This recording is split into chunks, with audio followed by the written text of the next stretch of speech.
Whose idea was it to say that change was always for the best? So you may not have noticed, but every time America went through some sort of change, it always resulted in the worst. If you ask our 16th president, Honest Abe, on the December of 1865 what he was thinking when he ratified the 13th Amendment, he would just sit there and tell you, America needed a change.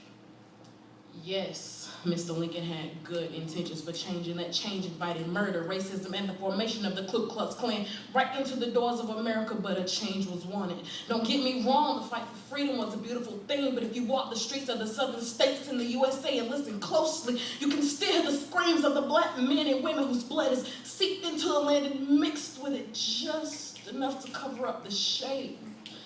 And on those dark and foggy nights, you can even see the bodies of young men as they sway back and forth as they hang from tree limbs.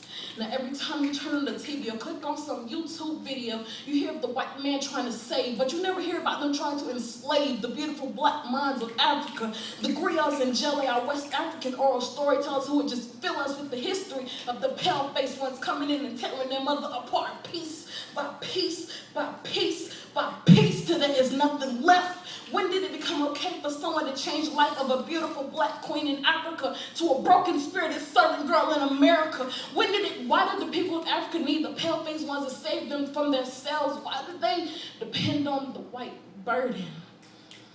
Why do ideas of changing the way the world is seen have to create the hate pyramid where genocide sits at the top as least common to happen, but not impossible? Because if my memory serves me correct, in 1939 and 1945, a man had an idea to change Germany and welcomed in the death of 11 million people. Shit, I can't remember this part. While at the bottom lies a more common form of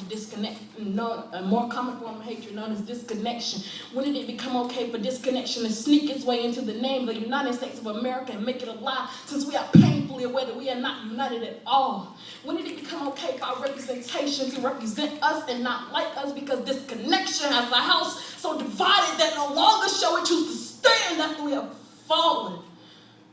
A wise man named Howard Thurman once said, contact without fellowship is the breeding ground of hate. So today I ask you, who said change is always for the best?